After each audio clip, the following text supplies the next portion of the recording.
Hey, everybody. It is Tuesday, January 30th. Jill, it's National Croissant Day, the internet tells me. You're listening to the Mo News podcast. I'm Moshe Wanunu. Love a good croissant.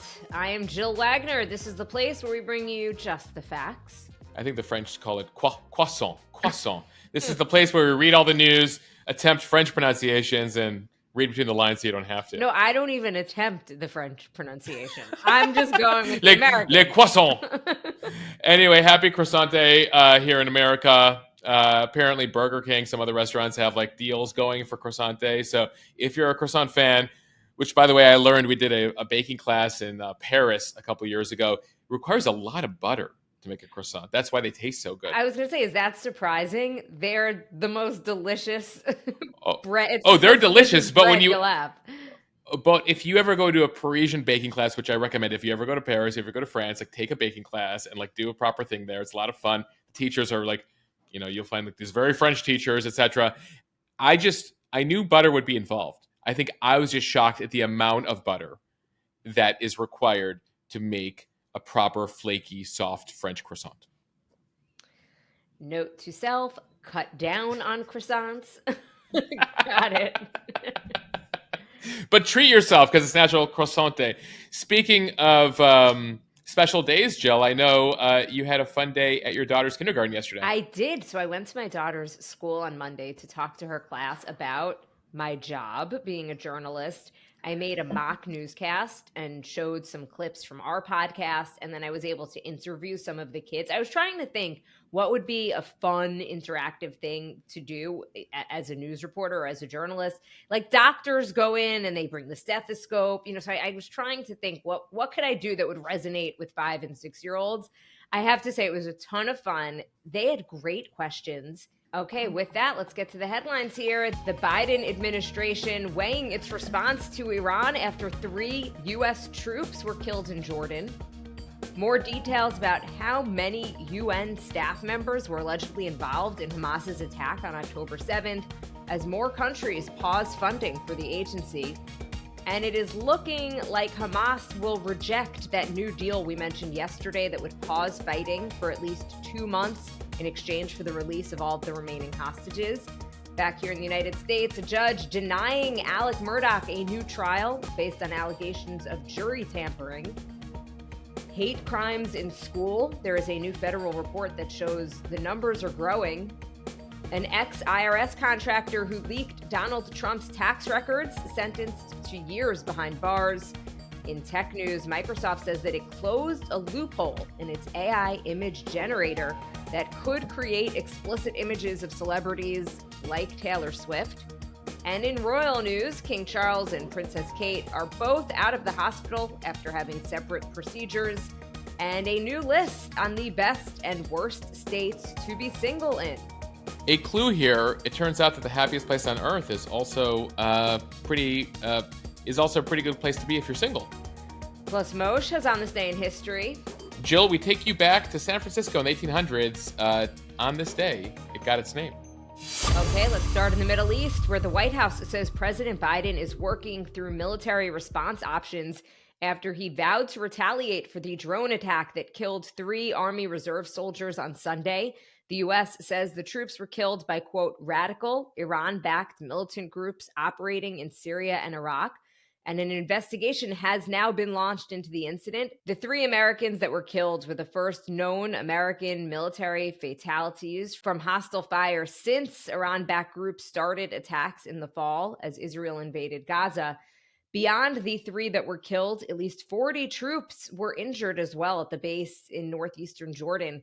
And the number will probably grow as additional troops come forward with symptoms of brain trauma from the blast. The Pentagon released the names of the 3 soldiers who were killed. They are 46-year-old Sergeant William Jerome Rivers, 24-year-old Specialist Kennedy Sanders, and 23-year-old Specialist Brianna Moffitt. They are all from Georgia. Meanwhile, Iran claiming Monday that despite what the U.S. says, that they are not behind the drone strike. A foreign ministry spokesperson saying, quote, regional resistance factions do not receive orders from Iran, and Iran does not interfere in the decisions of the resistance to support Palestine or defend itself. However, U.S. intelligence sources say otherwise. The Pentagon on Monday once again blaming this attack on an Iranian Islamic Revolutionary Guard Corps-backed militia. And they say Iran arms and equips these groups to launch attacks. There have been more than 160 attacks on U.S. bases in the last 3 months. Yeah, ultimately here, Iran is calling the shots. That's what the U.S. says, and that's become evident over the course of the past few months, regardless of what they're telling state media over there. Clearly, they don't want to see a counterstrike from the U.S. In the meantime, the Pentagon has launched an investigation to figure out how the drone was able to successfully get onto the base and conduct the attack over the barracks there. Preliminarily, it appears that air defenses failed to stop the attack because of a confusion over drones. You see, at the same time that this enemy drone was heading over the base, there was an American drone returning to the base. Apparently, the return of the American surveillance drone to this base caused confusion over whether the drone was friendly or not. Air defenses were not immediately engaged, and that is how the attack took place here. At the same time, apparently, there were 2 other enemy drones sent over bases in nearby Syria that were shot down. They were ID'd as enemy drones. So clearly, there's something they're looking into there. So clearly they're looking further into that. But now we get to the response. We have 3 dead Americans, dozens injured. The question right now, what does President Biden do to ensure Iran learns it cannot continue to sponsor these types of attacks through its proxy groups, but at the same time, not counterattack in a way that leads to regional war? Here's a bit of what the National Security spokesperson John Kirby said at the White House yesterday. We are not looking for a war with Iran. We are not seeking a conflict with the regime in a military way. And as I said in the opening, we're not looking to escalate here. This attack over the weekend was escalatory. Make no mistake about it. And it requires a response. Make no mistake about that. We do not seek another war. We do not seek to escalate. But we will absolutely do what is required to protect ourselves, to continue that mission, and to respond appropriately to these attacks. So there's a number of options they have here. I thought the New York Times did a good job of laying out what the U.S. could be doing. And by the way, by the time we wake up in the morning, we're recording this late on Monday, some of this could have taken place already. But here are options. And by the way, not all of it, and we should note, not all of it might happen immediately. It might happen over the course of days, weeks, or months. So Biden could order continuing strikes on proxy forces, these smaller Iranian-backed terror groups in the region. This is the game of whack-a-mole the U.S. has been playing in Syria, Iraq, Yemen.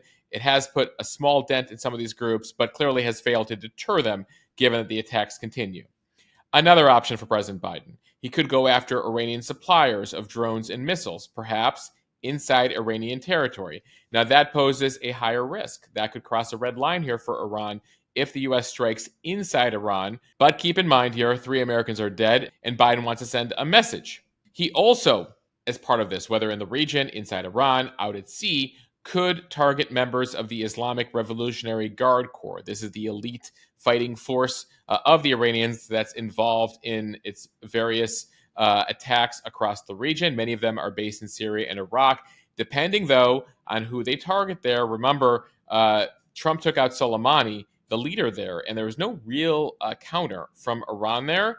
But there's always the risk that hitting certain IRGC leaders, etc., could accelerate a war, could instigate more conflict, could lead Iran to announce it's expanding its nuclear program, something that we're concerned about. Then, of course, there are options in between all of that, a combination of those options. And one of the things the U.S. could do is basically say, listen, Iran, we're going to respond, and you're going to absorb the hit, and you're not going to escalate this.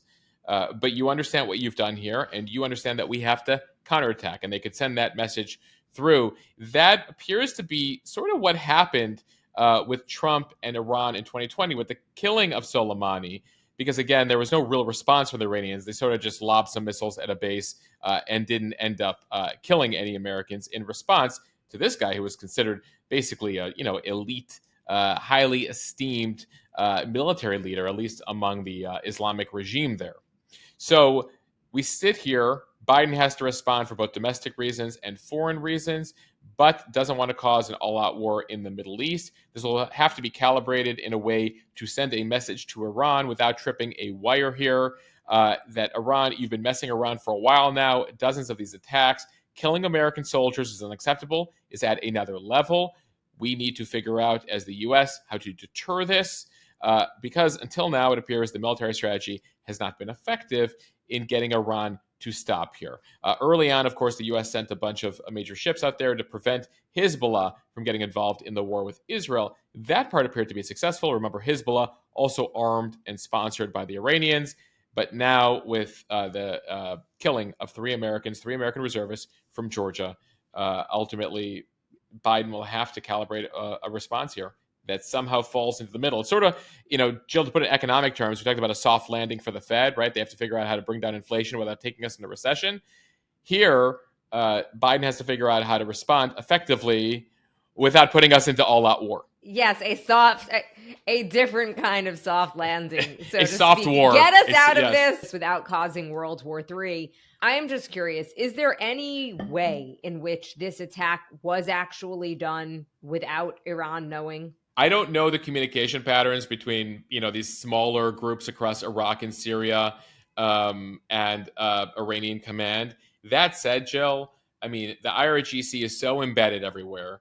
Since this hit northeastern Jordan on the border of Syria and Iraq, do you know who's fully embedded in Iraq and Syria? Iranian military leaders. Now, one of them could have been asleep, and a younger guy's like, I'm going to launch a drone on this U.S. base. Let's just see how this goes, right? We have no idea. Ultimately, one would hope the CIA, the DIA, all our various intelligence arms have figured out how far this goes up, who gave the order, whether Iran anticipated this, whether there's a back channel from Iran right now being like, yo, America, we did not intend this. This was a guy on the joystick operating the drone. We didn't mean to do this. There's a lot here. And, any of you who watch Homeland or all these various shows know there's a lot that we're never going to know here. But ultimately, regardless of who did it, these are weapons given to these groups by Iran. So ultimately, whether Iran gave the order for this specific attack is not important, because this attack couldn't have happened without Iranian support, training, and weapons. So I think that's the bottom line here. And more significantly, again, the U.S. Has to showcase its deterrence. That's a big thing in this part of the world. And the clock is ticking. Okay, staying in the Middle East, we are learning some new details on what led the UN Palestinian Refugee Agency to fire at least a dozen employees for involvement in terrorism, and the scope of just how many people may have been connected to Hamas. At least 12 employees of the UN's Palestinian Refugee Agency, called UNRWA, had connections to Hamas's October 7th attack on Israel. But about 10% of all of its staff in Gaza have ties to various Islamic militant groups. This is according to intelligence reports reviewed by the Wall Street Journal. 6 United Nations Relief and Works Agency workers were part of the wave of Palestinian terrorists who killed 1,200 people and kidnapped more than 200 others. According to the report, 2 of the UN workers actually were involved in kidnapping Israelis. 2 others were tracked to sites where scores of Israeli civilians were shot and killed. Others coordinated logistics for the assault, including procuring weapons. 7 of the UNRWA workers were primary or secondary school teachers, including 2 math teachers, 2 Arabic language teachers, and 1 primary school teacher. Intelligence estimates shared with the U.S. conclude that around 1,200 of UNRWA's roughly 12,000 employees in Gaza have links to Hamas or Palestinian Islamic Jihad, and about half, 50%, have close relatives who belong to the Islamist militant groups. The UN agency, also the main pillar of operations to move food, aid, medicine, and other humanitarian supplies into Gaza.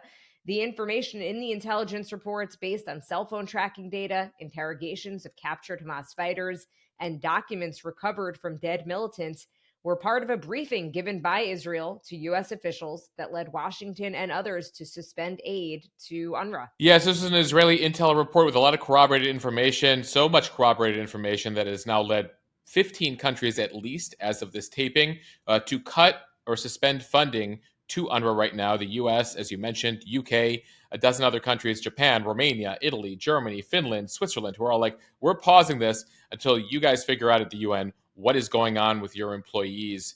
On Sunday, the UN Secretary General said he was personally horrified by the allegations. At the same time, the UN is saying please don't cut aid right now. We really need it. We are dealing with all of this. But it comes as, a number of countries, including the EU Commission, has said, figure out what's going on, because we want to be able to trust that the aid that we're giving you guys, which, by the way, is hundreds of millions of dollars, the annual budget of UNRWA, UNRWA, is more than $1 billion annually. They want to ensure that that is going to the right people. So a third of their budget comes from the U.S. Nearly 2/3 now total, including the U.S., is now frozen because of all the countries that have suspended aid here. And for critics of the agency, this is a long time in coming. Remember, the U.S. cut off funding during the Trump administration to UNRWA because of their connections to Hamas, because of various allegations. When Biden came back into office, he opened up funding again. The U.S. has given about $1 billion to the organization over the last 3 years since President Biden was elected. Keep in mind, UNRWA's biggest operation is in Gaza. That's where it looks after about 80% of the population. Hamas, despite running Gaza, is like, we don't deal with helping people. We just do our own thing. UN takes care of the population. And that's what UNRWA does there. Though total, UNRWA also operates in Jordan, Syria, Lebanon, everywhere where there's a Palestinian refugee, about 5 million of them now, because they have special rules for Palestinian refugees that are different from all other refugees. These are rules that were passed by the UN. The Arab countries pushed through that basically determines that even if your great-grandfather was a refugee, you're still a refugee. Those are unique rules they have for Palestinians in the UN versus other refugees globally. So that is what has meant UNRWA has grown over time. 30,000 employees globally, more than $1 billion. This report, by the way, we should note, notes that 23%, 1 out of 4 male employees of UNRWA had ties to Hamas. That is much more than the average population in Gaza. And as you noted, Jill, 50% had close relatives in Hamas or other groups. Jill, and just to repeat, the UN here says officially they're very concerned about this, but that at this time, when so many Palestinians are now dependent on their aid, they're trying to figure out a different path here that doesn't entail the freezing of aid, because they're very concerned that this could lead them to not be able to operate within a few weeks. More than 40% of schools, by the way, in Gaza are run by UNRWA. And I was listening to a report in the Times of Israel in which they were saying that so many of these schools have military equipment in them. That's where that they were finding guns and weapons. I think this is just something to keep in mind when you hear reports about, for example, a school that is being targeted or being destroyed. This is part of the challenge right now for Israel, is that Hamas is so embedded in the society and in the culture. And even a UN school, which at face value would seem to be a no-go zone for Israel to attack, or for Hamas, or for militants to use as a base. This is the problem. Yeah, in many cases, you don't have a choice. We did a podcast back in November with Khalil Sayeg, a guy, an activist who was born in Gaza, raised in Gaza, who talks about how he had friends and family who, literally would wake up one morning and hear construction noise under their home, and then find out that Hamas is building tunnels on their house. And they go to Hamas being like, please stop doing this. You're making my house a target. And Hamas is like, tough. That's what we do here. So, ultimately, that also includes the schools, et cetera. We've discussed this before. But this report is shining a light on a bit of that. Meanwhile, Hamas on Monday evening appeared to reject a new framework for a hostage deal that had been agreed to by Israel, saying that it would not accept any agreement that did not include an end to the war and the withdrawal of all Israeli troops from Gaza. The terror group issuing a statement insisting that Israel must halt its, quote, aggression and pull out of Gaza before any exchange deal takes place. A senior Hamas official added that the terror group wants a complete and comprehensive ceasefire in Gaza. And that came after multiple reports earlier on Monday that Israeli negotiators in Paris had agreed Sunday to a framework proposal for a hostage release deal. The draft offer in a meeting with Egypt, US, and Qatar was presented Monday to Hamas. It is not clear if the Hamas statement was a rejection of the deal or just a general statement and a point where negotiations will continue. Yeah, we have to figure out over the next day or two whether this is crossed wires or an actual rejection. We'll see. The U.S. officials on Monday said, it's not imminent, but we're hopefully getting close to a deal here. This is a deal that we've told you about for a couple shows now.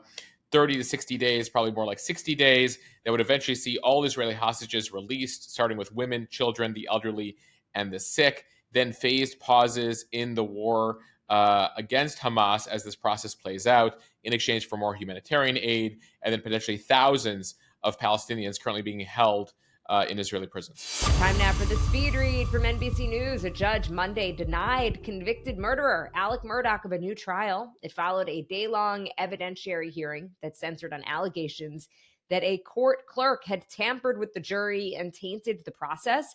The judge made the ruling after hearing testimony from all 12 jurors in Murdaugh's trial and also the county clerk of court, Rebecca Hill. The judge said Murdaugh had to show that the clerk made an improper comment and that it influenced the jury in order to get that new trial. So the judge found that even though Hill is, quote, not completely credible as a witness and was lured by the, quote, siren call of celebrity, still the jurors were not influenced by her actions. Hill wrote a book about the case. She denied in her testimony that she tampered with the jury for financial gain or any other reason. She told the judge, it didn't matter to me if it was guilty, not guilty, or mistrial. But Rhonda McAlveen, a court clerk at a different county who helped during the trial, gave testimony that conflicted with Hill's, saying that Hill made a comment that a guilty verdict would be better to sell books. Hill's book, Behind the Doors of Justice, no longer being sold after it was revealed that she plagiarized a passage in it from a BBC News article. This county clerk it appears to be pretty problematic. By the way, the book only sold $100,000 worth of copies. Worst book deal ever. Yeah, so a lot of trouble here, but not so much that the judge determined that there should be a new trial here or that she influenced the jury. A reminder here, we covered this extensively last year. Murdaugh was a once prominent personal injury lawyer from a prominent family who was found guilty in the 2021 killing of his wife and son on their estate. As part of this hearing, the focus was on the former jury's testimonies. To determine here whether a new trial should be granted, the judge individually questioned each of the 12 jurors about whether Hill influenced the guilty verdict. On Monday, all of the jurors except for one denied that the communications weighed into their unanimous decision.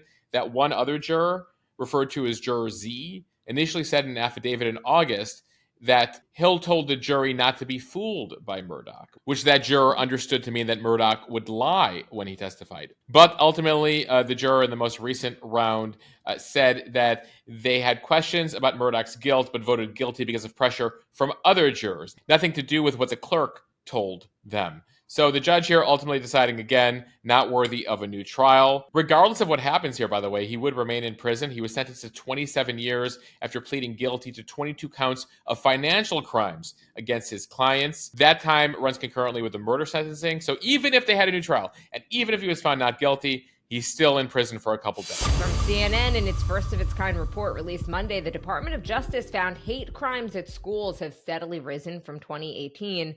And schools were the third most common location for reported hate crimes to occur in the U.S.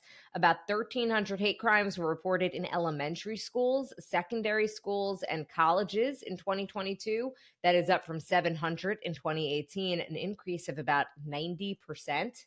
While the most common place for a victim to experience a hate crime is on the street or in a home during that time, 10% of hate crimes happened at school locations in 2022, the final year for which the data was analyzed. We still do not have data yet for 2023. And given the huge jump in overall hate crimes, it's logical to expect that hate crimes at schools would increase even further.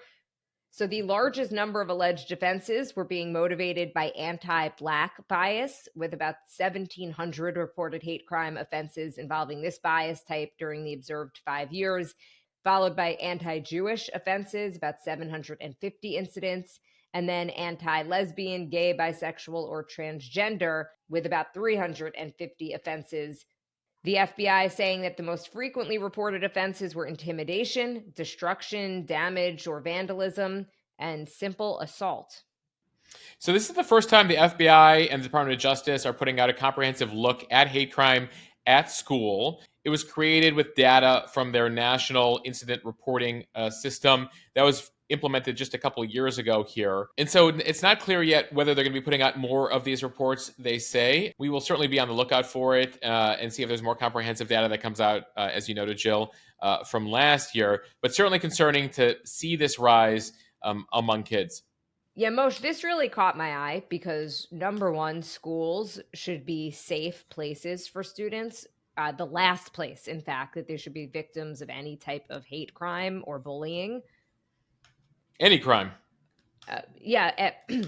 But I have noticed in the past couple of months, as a reporter on Long Island anyway, getting press releases and just hearing anecdotally about swastikas being put in schools, not just high schools, middle schools as well, across Long Island. And anytime I post about it, I hear from people all over the country who say that they're experiencing the same thing. And that's just horrible, really, for students to feel so unsafe.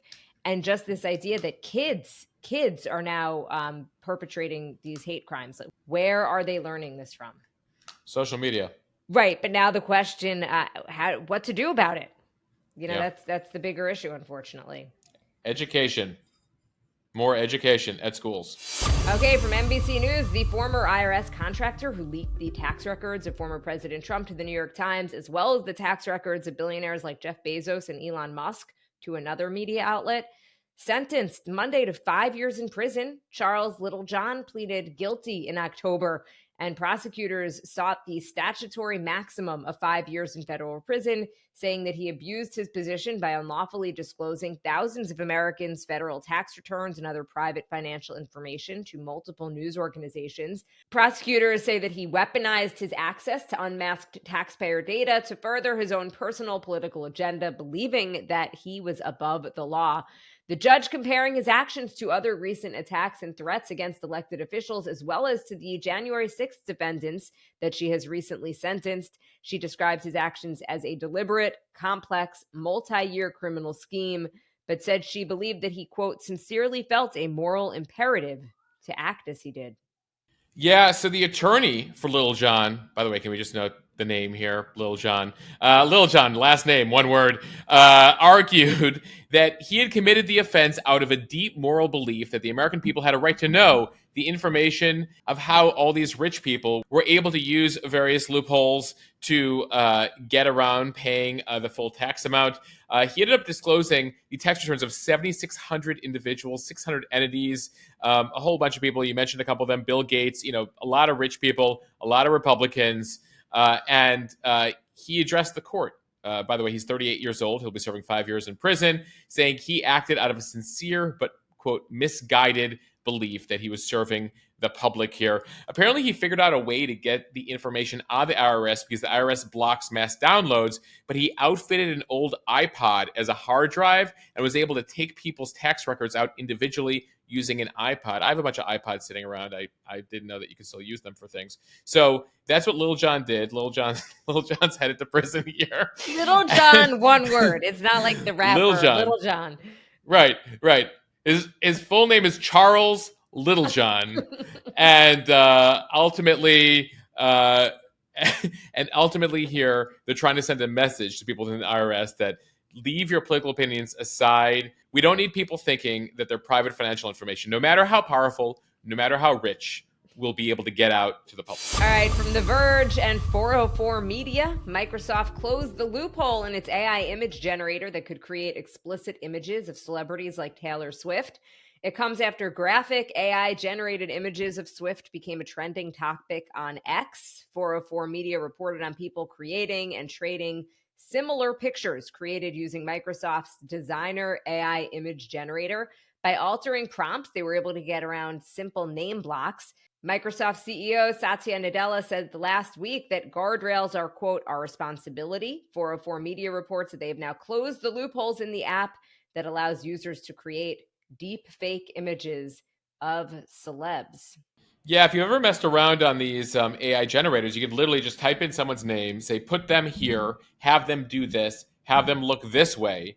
And this is one of these things in AI that they haven't figured out, or they're in the midst of figuring out. But unfortunately, things have to be broken and people have to be hurt in the process before they're figuring this out. The lead engineer for AI over at Microsoft confirmed these changes, saying they're committed to providing a safe and respectful experience for everyone, and they're going to continue to investigate the images, strengthen their safety systems to prevent systems from being abused in the future. But as we know here with the internet, people will figure out a new thing. They'll have to figure out how to block it. That's why, as we told you in yesterday's pod, there's talk about making this a federal crime over in Congress. All right, some royal news from the UK Telegraph. Kate and Charles both discharged from a London hospital Monday after undergoing different procedures. King Charles III on Monday discharged from a private London clinic after undergoing a corrective procedure for an enlarged prostate.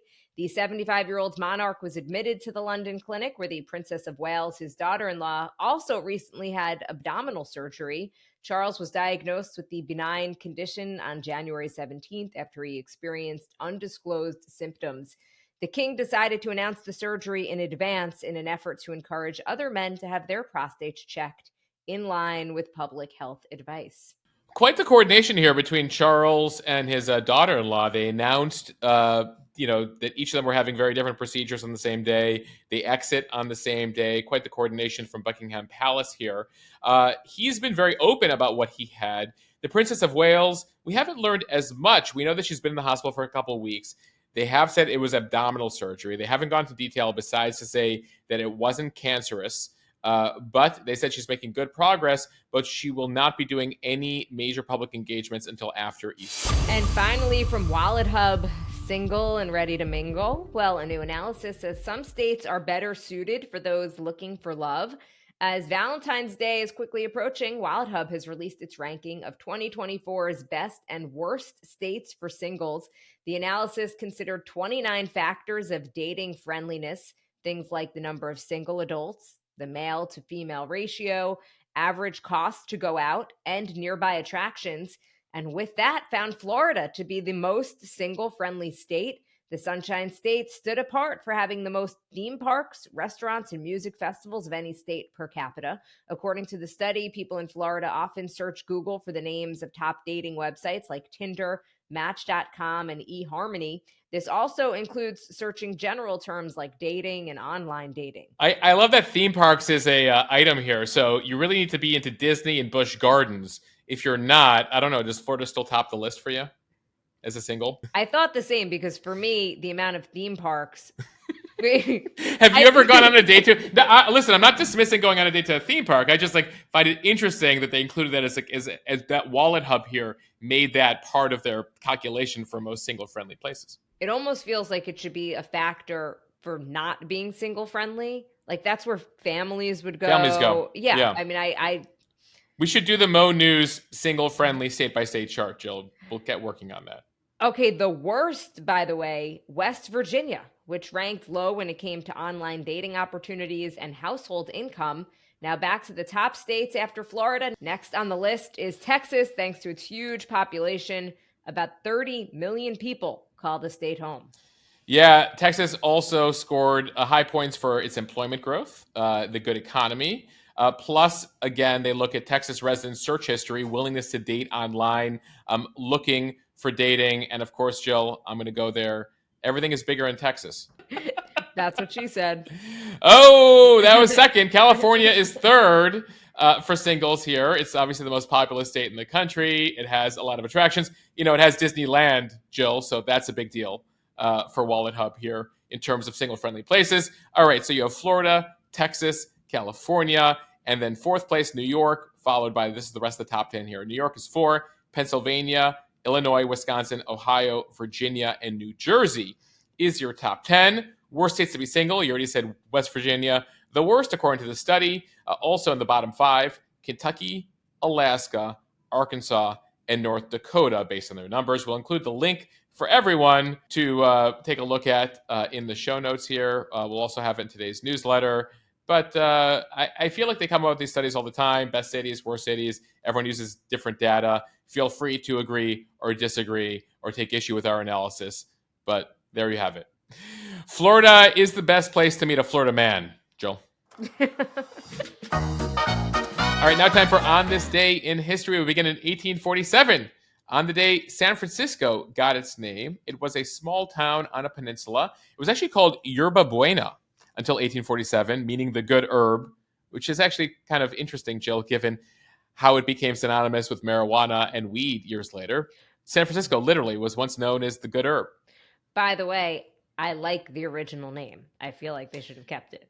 Yerba Buena. So it was Yerba Buena after the native mint that grew there to make tea. But then, of course, there were the Franciscans had the mission of San Francisco there as part of the mission to convert people to Christianity, convert the natives.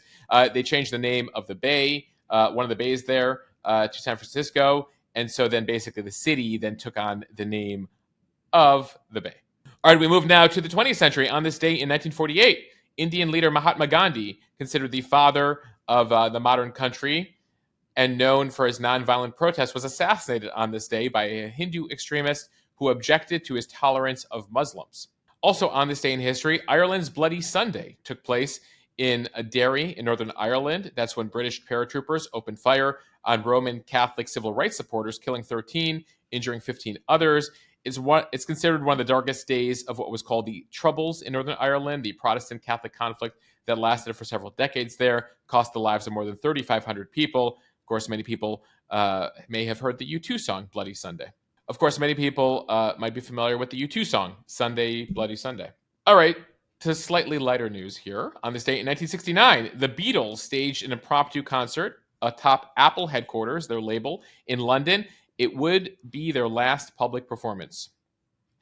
And in technology news that you never often think about, but you often use, the first moving walkway was installed today, 66 years ago, at Dallas Love Field, the airport there in Dallas. They called it the Glide Ride. I happen to also prefer that name, the Glide Ride. The Glide Ride. Yeah, moving walkway. What happened to Glide Ride? I think that was a great name for it. Let's bring it back. Snoozer. I mean, like a moving walkway. Yeah, like too literal. Let's go back to Glide Ride. I now in the airport will be like, why aren't we taking the Glide Ride to gate 8B? If it was called the Glide Ride, who wouldn't take it? Right. You're like, let's get on the Glide Ride. Though sometimes some people are standing on the Glide Ride and they were not moving their suitcase. And so you can actually move faster going, on the, walking with your suitcase aside the Glide Ride. Speaking of Glide Ride, the song Nothing Gonna Stop Us Now by Starship came out on this day 34 years ago. As I note this annually, it is the wedding song, our first dance song that Alex and I chose. And finally, on this day in history, 25 years ago, Dr. Dre and Eminem told us not to forget about Dre. And we haven't. Speaking of people we shouldn't forget about, I see we have a special visitor who's made an appearance here for the end of the pod. Hi, Alex. Hi, Mose. How are you doing? Your timing is impeccable, is perfect, because we're just about to play the surprise that you and the class put together today. Did you have fun with Mommy coming to your school today? Yes! Thanks for listening to the Mo News podcast. That was I like that. That's one. great energy. Great energy today, That was Alex. great energy. All right, I'm going to just say goodbye to Moshe quick, and I'm going to come into your room to put you to bed, okay? Bye, Mose. Bye, Alex. Have a good night. You too. Jill, that's amazing. Do we have permission to use it on the podcast in the future, or is we're going to just do this one time? Moshe, you've got permission to use as often as you like. Thanks, everybody. We love our 5 and 6 year old fan base. We're really trying to get into Generation Alpha here on the pod. Moshe, they are the future. And with that, thank you everyone for listening to the Mo News podcast. We really appreciate it. Write us a review, tell your friends about us. It all helps. Yeah, tell your kindergartner about us. We're getting big among them. Everyone's right. looking for the 25 to 45 demographic. I want the 5 to